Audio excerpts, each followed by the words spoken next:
मैं फरहान और आप देख रहे हैं इंडियन मीडिया।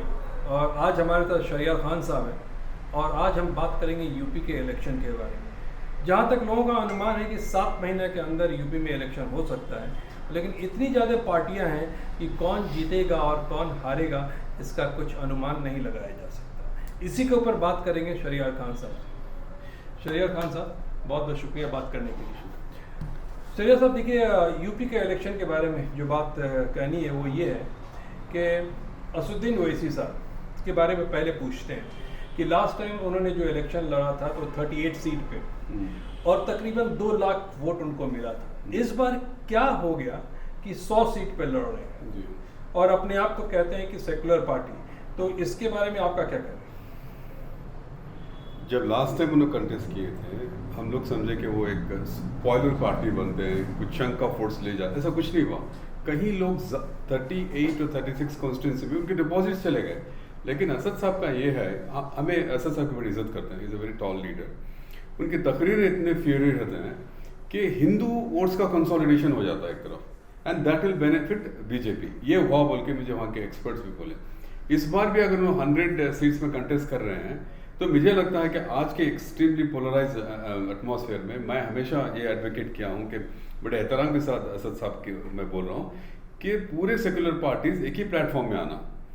अब ये MIM जो है उसमें एक वर्ड भी है मुस्लिम बोल के, तो it will not actually qualify to be actually constitution की बात करते हैं, बैरिस्टर हैं, लेकिन फिर भी इन कॉन्स्टिट्यूशन सेटअप में एक पार्टी ओपनली अवाव करती है कि हम एक मुस्लिम की पार्टी हैं।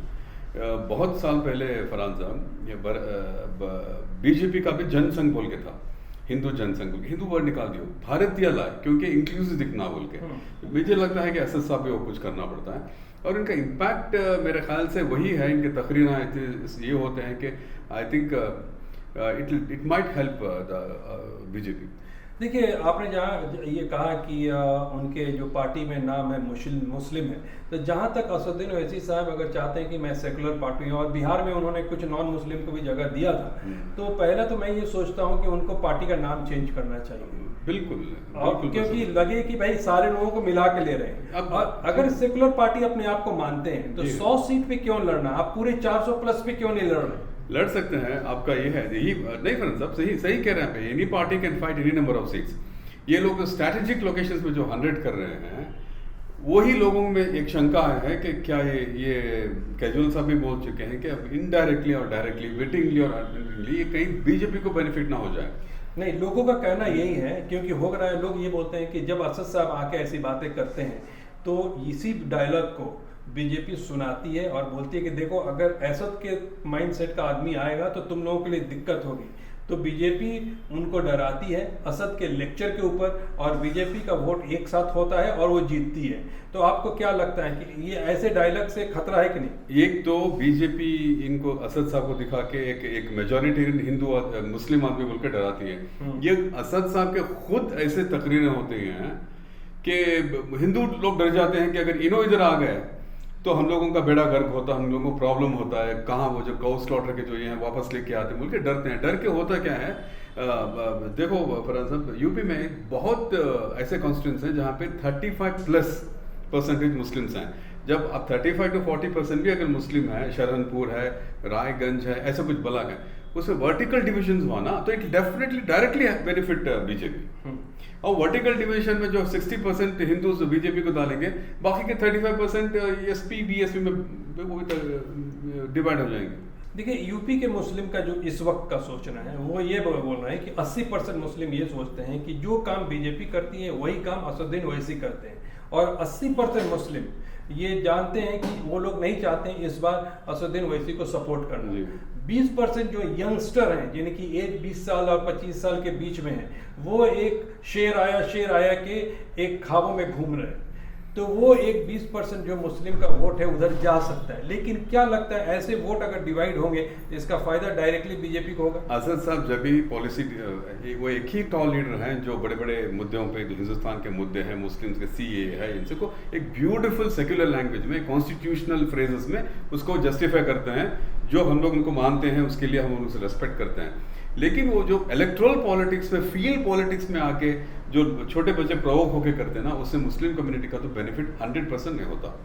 लेकिन इनकी बातों में आप हमेशा देखिए, कभी बात नहीं करते हैं कि हम ये करेंगे डेवलपमेंट, हम ये करेंगे, हम ये खत्म कर देंगे, या एजुकेशन को हम इस लेवल तक लाएंगे। जब भी आप देखिएगा या तो मोदी के अगेंस्ट में बात करेंगे, या योगी के अगेंस्ट में, या बीजेपी के दूसरे पार्टी के अगेंस्ट में, या इसी तरह मुद्दों पे घुमाते रहते हैं। ये बताइए, इतना साल हो गया उनको आंध्र प्रदेश और हैदराबाद में रहते हुए, क्या वहाँ के जितने भी मुसलमान हैं उनके अंदर पढ़ाई 100% हो गई?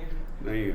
ये सारी चीज देखना पड़ेगा। क्या वो अपने इलाके में जो वहां से सदियों से वहां राज कर रहे हैं, वहां सारा चीज परफेक्ट हो चुका है? जाके देखिए कितनी गुर्बत है। तो ये बोलने का, जब आप इतनी बातें, बड़ी बड़ी बातें करते हैं और आपके एरिया में चंद हॉस्पिटल एक ये खोल के, वो आपकी अपनी चीज है, वहाँ आप डिस्काउंट में देते हैं, लोगों का इलाज कराते हैं, लेकिन आपकी मिल्कियत है जी। उस मिल्कियत को डेवलपमेंट नहीं बोल सकते। तो क्या ओल्ड स्थिति सुधर चुका है? नहीं, कहाँ पे। तो ये चीज को देखना पड़ेगा। फिर आप जो इतनी बड़ी बड़ी बातें करते हैं, ये मैच होता हुआ दिखाई नहीं देता। आप कैसे सोचते हैं? मैं वेस्ट बंगाल में तो कोई इम्पैक्ट नहीं था इनका।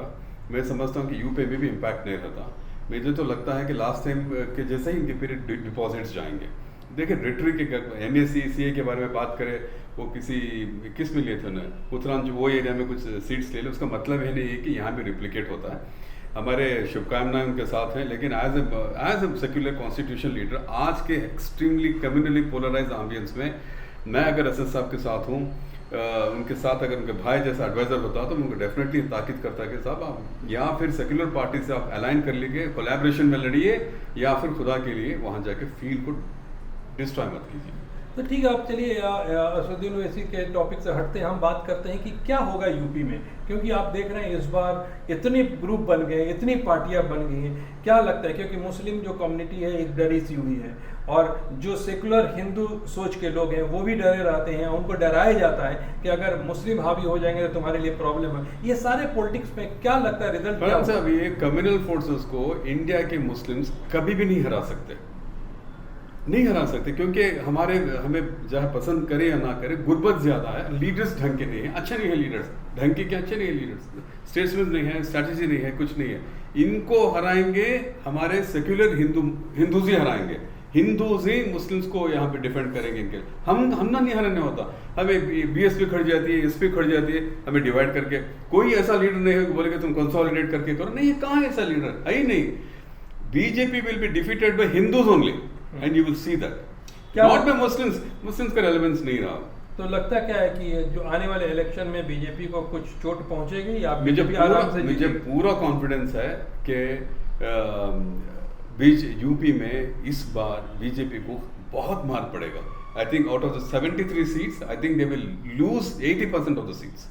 वहीं से पन्ना पलटेगा इंडियन डेमोक्रेटिक सिस्टम का, क्योंकि ये जो मोदी साहब का, ये आदित्यनाथ का ये जो रीन चला है, इसमें कॉन्स्टिट्यूशन के भी किसी चीज के मायने ही रहे। आप जानते, यूपी के लोग भी जानते हैं कि how their lives have been destroyed से जुमले करके।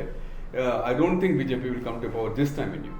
देखिए, इतनी सफेद झूठ बीजेपी और योगी आदित्यनाथ बोलते हैं कि ये डेवलपमेंट करा दिया, ये डेवलपमेंट करा दिया, जो दिखता नहीं है ग्राउंड में। तो क्या वहाँ की जो जनता है उसको ये बात समझ में नहीं आती? मालूम हो गया जनता बेवकूफ़ नहीं है, जनता डेफिनेटली नैरेटिव को चेंज करेगी।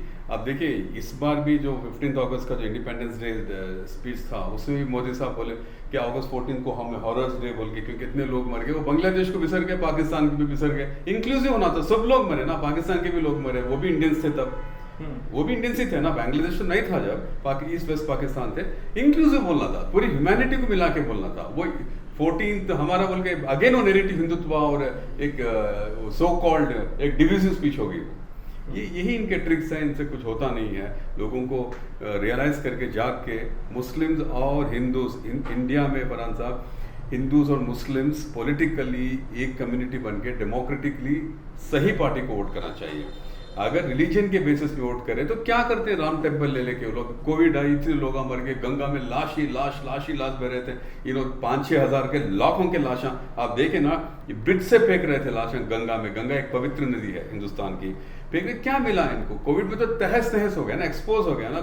तो we have to vote for a very intelligent educated government which can deliver लोगों को, इस खासकर इस माहौल में।